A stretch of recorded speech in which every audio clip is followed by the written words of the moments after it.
네, 안녕하세요. 금발군입니다. 10월 21일 주요 테마 같이 한번 보도록 하겠습니다. 오늘 조선기자재 올랐고 관련주로 보시게 되면 조선기자재하고 자동차 철강, 방위산업 전쟁 테러는 사실상 같은 큰 그룹으로 묶을 수가 있어요. 왜냐하면 조선주하고 방위산업은 하나오션이나 하나에어로스페이스 뭐 이런 형태로 묶이고요. HD현대중공업은 가장 중요한 조선 업체이면서 가장 또 큰 규모의 방위산업 업체이기도 합니다. 그래서 하나오션도 마찬가지고요. 그런 식으로 보시게 되면 조선기자재와 방위산업이 같이 움직인다. 이상한 일이 아니죠. 거기다 이제 자동차 철강 같은 경우는 조선하고 철강은 사실상 철강을 공유합니다. 그래서 수출이라고 이야기할 때는 자동차와 함께 조선이 이야기되고 있고, 그리고 한미 관세 협상에서 특히 조선주가 매우 중요하게 등장을 하고 있잖아요. 그죠? 매우 중요하게 등장을 하고 있다라는 점들을 살펴보면 연계돼서 움직이고 있다라고 보셔도 될 것 같아요. 거기다가 뭐 좀 더 크게 본다면 해운. 왜냐하면 해운이 잘 돼야, 그죠? 해운에서 뭐 운임 인덱스 같은 것들이 올라야 실제로는 그죠? 배 신조가 많이 되고, 그렇게 되면 당연히 조선기자재가 올라가게 되고, 뭐 이런 식의 한 밸류체인을 공유하고 있는 그런 테마들이라고 볼 수가 있어요. 예. 그렇게 보시면 돼요.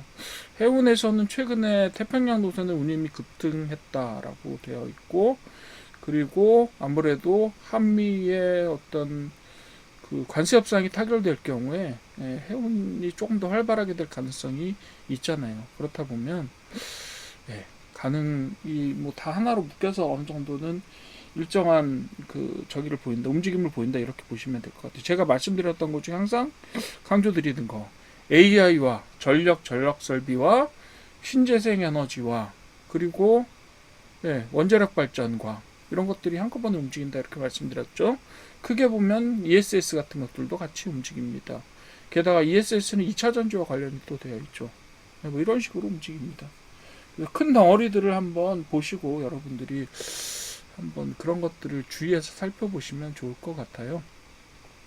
자, 조선기자재는 뭐 후실적은 계속해서 이어지고 있고, 뭐 상당 기간 지금 수주 물량이 남아 있는 걸로 되어 있어요. 그렇기 때문에 앞으로도 조선은 조금 더 올라갈 여력은 있다라고 보시는 분들이 좀 있는 것 같고, 지금 실제로 실적을 보시게 되면 그런 부분도 없지 않아요. 하지만 실제로 가격에 조선의 호황이 얼마나 반영이 되었느냐, 이 부분들은 조금 논점이 있을 수 있을 것 같아요. 대부분 반영이 되었다라는 쪽하고, 그 다음에 앞으로도 실적이 개선되면서 지속적으로 반영이 될 것이다 라고 보는 쪽에서 두 가지 다 어느 정도는 근거를 가지고 있기 때문에 이렇다 저렇다 말씀드리긴 어렵지만, 어쨌든 간에 상당히 많이 올랐고, 보통 조선주가 3배 정도 올랐습니다. 한 1년 동안요. 뭐 방산주도 마찬가지고, 방산주 하나 에어로스페이스나 하나오션 이런 것들은 그냥 날아가고 있잖아요. 그런 것들 보시면 되겠고요. 조선기자재 종목들을 좀 살펴봐 주십시오. 뭐 HD현대미포나 HD현대중공업, 하나오션 같은 것들, 그리고 삼성중공업이나 HJ중공업은 사실상 뭐 우리나라의 대형 조선소들을 가지고 있는 업체들이 되겠고요. 그 이외에 KF나 삼성엠텍이나 이런 그 공급망을 이루고 있는 부품사라고 말할 수 있는 회사들이 들어 있고요. 그리고 원자력 발전 쪽에 지금 얘기가 이 종목이 좀 올랐는데, 테마가 올랐는데, 한미 정상 합의문을 지금 작성을 하고 있다라고 생각이 되는데, 거기에 우라늄 농축하고 재처리를 허용한다라는 말이 들어가 있을 수도 있다. 뭐 확실하진 않은데, 이게 진짜로 들어간다면 우리나라 원자력 쪽에는 굉장히 혁명적인 얘기가 될 수도 있어요. 왜냐하면 우리나라는 지금까지 여기를 돌리는 원자로를 돌리는데 보통 우라늄 사용 많이 하잖아요.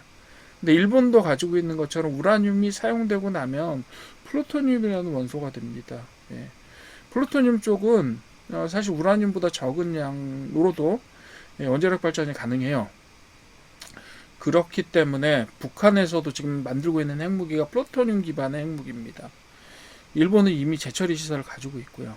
그래서 이 부분에 대한 재처리가 이루어질 경우 우리나라 핵무장을 말하는 것은 굉장히 위험한 이야기일 거예요. 그렇긴 한데 어쨌든 기반이 되는 농축 재처리가 허용이 된다면 우라늄 농축과 그리고 핵연료 재처리, 이거는 이제 우라늄도 농축해서 연료로 쓸 수 있다는 얘기고, 예, 재처리라는 건 결국은 플루토늄입니다. 플루토늄 재처리를 하게 되면 또 예, 원자로의 연료가 될 수가 있습니다. 또 하나는 뭐냐 하면 SMC 같은 SMR 같은 경우, SMC라고 합니다. SMR 같은 경우, 예, 그런 것들이 이제 조선하고 결합이 되면요, 원자력 동력 선박을 만들어내는 기술이 돼요. 예를 들면 잠수함이요. 예. 잠수함은 일반 잠수함하고 원자력을 연료로 쓰는 잠수함하고는 차이가 좀 많이 납니다. 그래서 해군력을 이야기할 때 그런 부분들이 이야기되고 있고, 향후에 그런 부분들이 개발이 된다면 한화 오션이나 아니면 현대, 예, 중공업 이런 쪽은 상당히 좀 호재가 될 수 있어요. 물론 방위산업 쪽에서도 호재가 될 수가 있고요. 그런 식으로 봐주시면 될 것 같고, 자동차 철강은 한미 관세 협상이 진행되어서 관세가 내려가게 되면 수출 부담이 완화되고 관련된 내용들이 뭐 부품이나 이런 부분들의 공급이 활발해질 것이다. 이런 뭐 당연한 결과가 되겠죠. 그래서 현대차나 기아, 현대 위아, HL만도, KG 모빌티 이런, 네, 자동차 업체들 일단 다 거기에 들어간다라고 보시면 될 것 같고요. 그리고 EU 재무장 수요가 계속 지속이 되는데, 이건 양날의 칼이라고 말씀드렸죠. EU 재무장 수요가 지속되면 우리나라 방위산업에 있어서 부스트를 해주는 동력으로 작동할 수도 있겠지만, 유럽 재무장이 가져온 유럽 방위산업의 부활이 우리나라 방산의 어떤 강력한 경쟁자로 등장할 수도 있다, 이렇게 말씀을 드렸어요. 그런 부분들에 있어서 지금 보시게 되면 뭐 주요 종목과 상승 종목으로 하나 에어로스페이스, 항공우주, 현대, 로템 하나 빠졌죠. 4대장 중에서 못 빠졌어요. LIG 넥스원 빠졌죠. 네, 그렇게를 4대장으로 보시면 될 거고요. 왜냐하면 각각 한화 에어로스페이스에서는 대부분의 미사일을 만듭니다. 우리나라. 네, LIG 넥스원과 양분하면서. 한국항공우주는 뭐 만들죠? 네, 훈련기하고 전투기 만듭니다. 현대로템 뭐 만들죠? 탱크 만듭니다.